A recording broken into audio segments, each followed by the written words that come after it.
precisely at 2:17 a.m. inside the Kazan-Gorbanov aviation plant. This is the birthplace of the Tu-160M, the legendary White Swan, a $270 million strategic asset. The same Tu-160 seen in the previous report, still undergoing repairs after the strike at Engels 2 Air Base. Suddenly, the NK-3202 engine intake erupts in a severe thermal event. Fire spreads rapidly.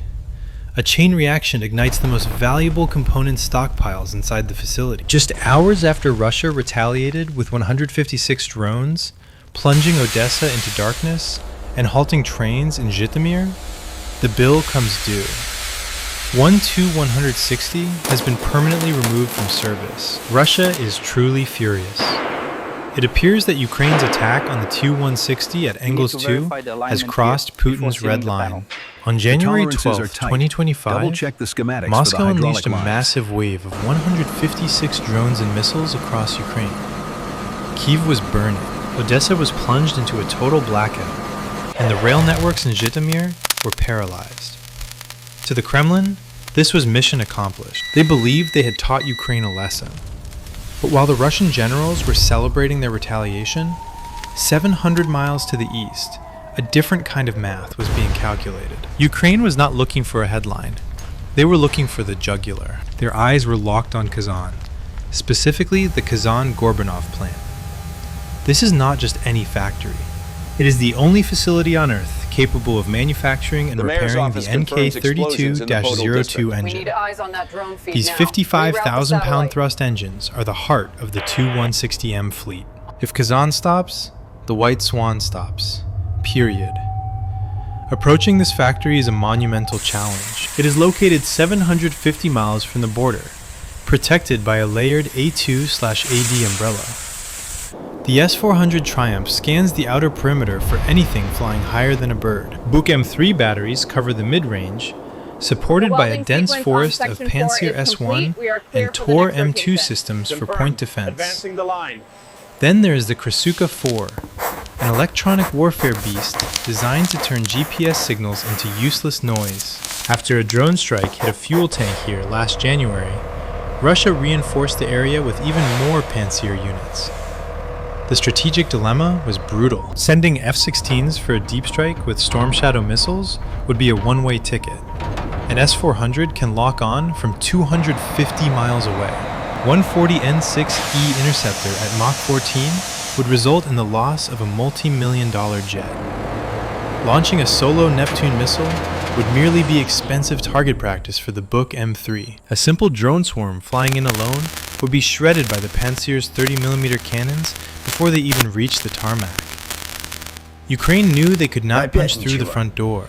They had to pick the lock. The trap was set. The Russian air defense is about to be forced into a systemic overload. They must choose between the ghosts in the stratosphere and the assassins skimming the water. Either way, the White Swan is about to have a very bad morning. 2 a.m. 2 F-16 launches. They release 15 decoy UAVs designed to mimic the radar signature of a Storm Shadow. Simultaneously, 6 long Neptune missiles climb to 30,000 feet, glowing like flares on Russian search radars.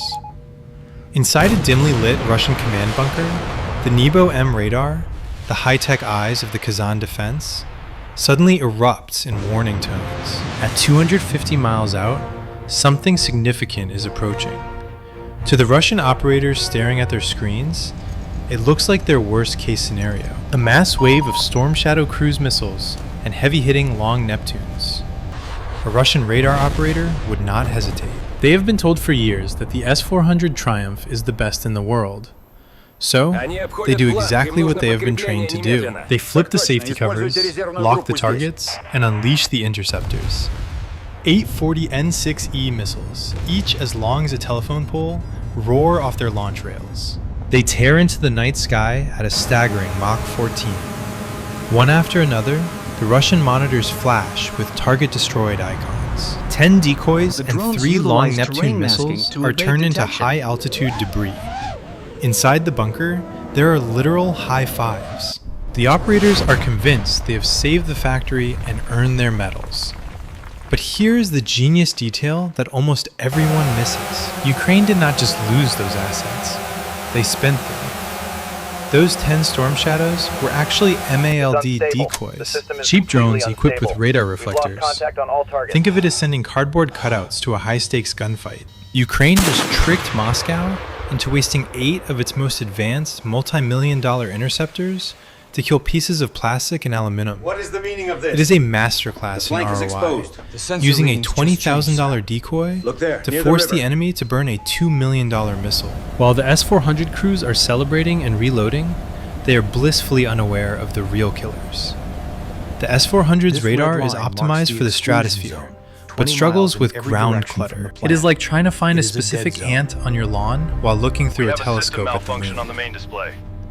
By skimming the Volga River at a mere 260 feet, the swarm of 70 Liuti drones is effectively invisible. They are hiding behind the curvature of the Earth and the riverbanks.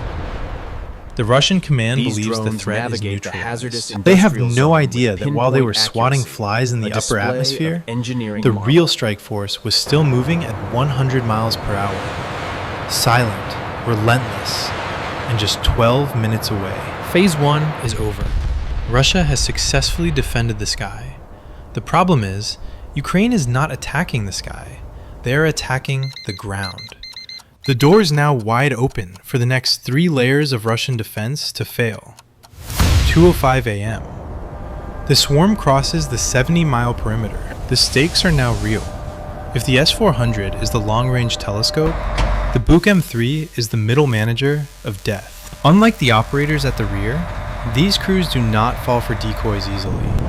Inside the Buk battery command vehicle, the atmosphere is cold and professional. There are no high fives here, only the hum of cooling fans and the rhythmic ping of a solid 3D radar lock. These systems are specifically designed to detect low-flying objects and ground clutter. 2 batteries spin their turrets, and 14 9M317M missiles roar off their rails with a deafening screech. The night sky over the Volga River turns into a scene from a high-budget action movie. These missiles are hunting.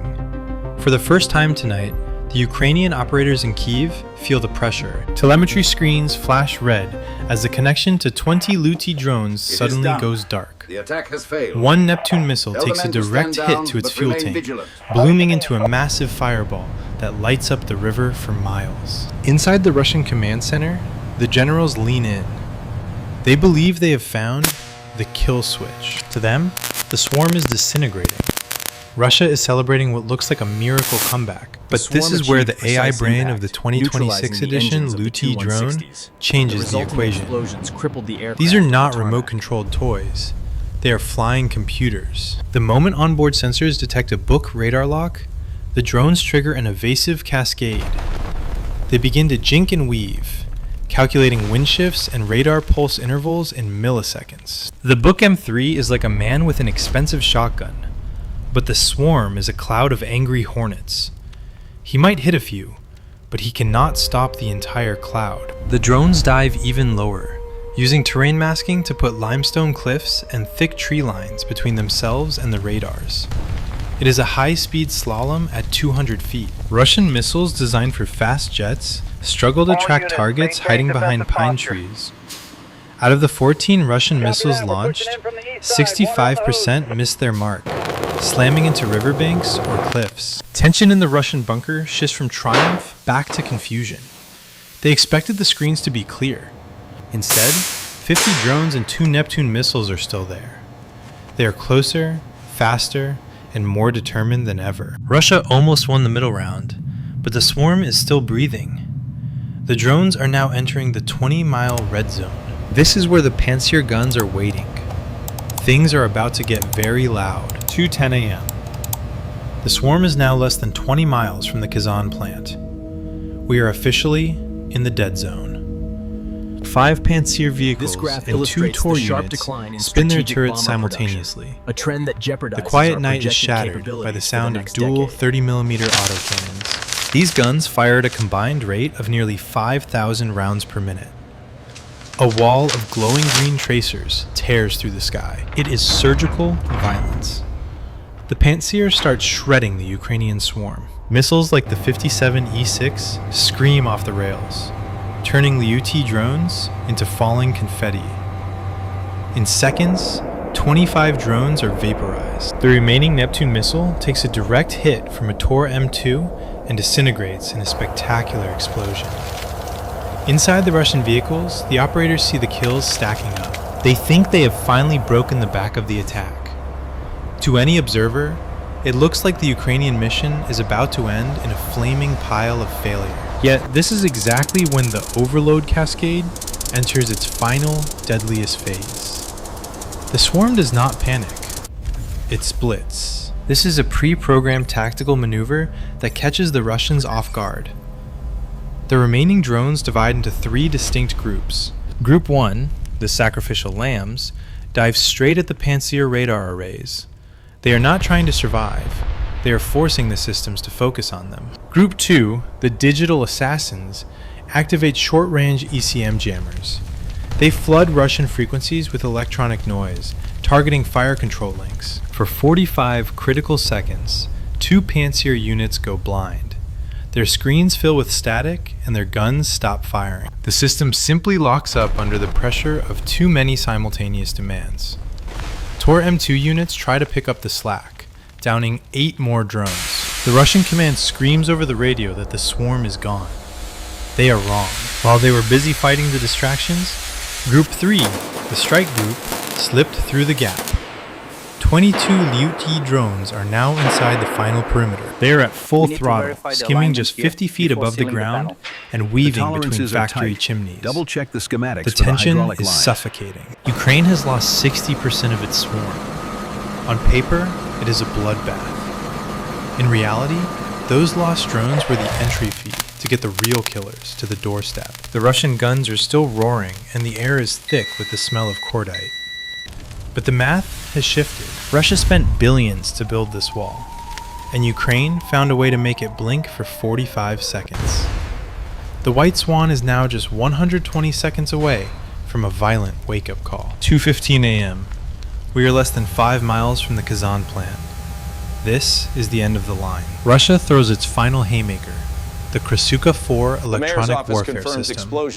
The air around the factory becomes a thick soup of invisible electromagnetic energy. This is a black hole for signals. Instantly, GPS goes dead, and satellite links vanish. Inside the Russian command center, there is smug relief. Officers are convinced the drones have been blinded. Without GPS, a normal drone would fall or fly in circles. To be certain, a Tu-160s battery opens up with rapid-fire cannons, shredding 5 more drones. To the Russians, this looks like the final victory.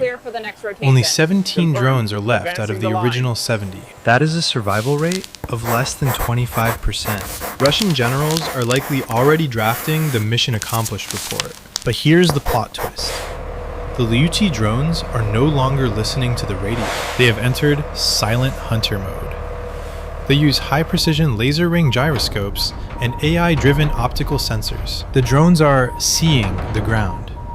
They are comparing the factory's layout to preloaded satellite imagery in their onboard memory. They do not need a pilot or a signal. They only need to see the shape of the hangar. While the Krasuka-4 screams into the void, the 17 remaining drones execute a perfect final dive. At exactly 2:17 a.m., physics takes over. The 17 drones do not just hit the factory.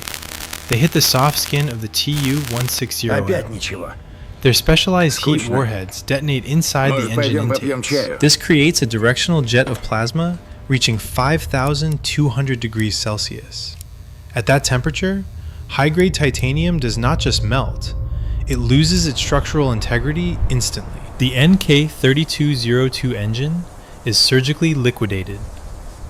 A secondary impact hits the nearby component warehouse. A chain reaction thermal event begins as stored jet fuel and lubricants ignite. The Russian defense was a success in terms of numbers, but a total failure in results. They shot down the majority of the swarm, but they could not stop the 17 that mattered. The White Swan is no longer a strategic bomber. It is now a $270 million paperweight, sitting in a puddle of molten titanium. Russia defended the air, but lost the war on the ground. Ukraine did not need to win the fight. They only needed to deliver the bill. And that bill just came due. When those 17 drones impacted, they triggered a catastrophic structural compromise. At 5,200 degrees, the high-precision fan blades were effectively liquidated. Ukraine spent approximately $850,000 on that swarm. In exchange, they neutralized a $270 million bomber and decimated a warehouse of irreplaceable components. That is a return on investment of over 30,000%. The real damage is the systemic collapse that follows. The Kazan-Gorbunov plant is the only facility that handles these specific engines. By crippling the test benches, Ukraine has put a stop work sign on the entire Tu-160M production line. Experts suggest this will delay Russia's strategic bomber output by at least 18 months. In a war of attrition, 18 months is an eternity. Moscow now faces a brutal strategic dilemma. Do they keep their bombers in Kazan and risk another strike? Or do they disperse them to the Arctic Circle? Moving them 2,000 miles away is a logistical nightmare, involving more wear and tear on engines they cannot fix. What do you think? Is the drone swarm the ultimate great equalizer? Or did Russia just have a very unlucky night? If you found this analysis insightful, please hit the like button. For the tech enthusiasts, which was more impressive? The F-16 decoys that blinded the S-400, or the AI-driven drones that ignored the electronic warfare? Type decoy or AI below. Subscribe to ensure you do not miss our next deep dive into the math of modern warfare. Goodbye for now.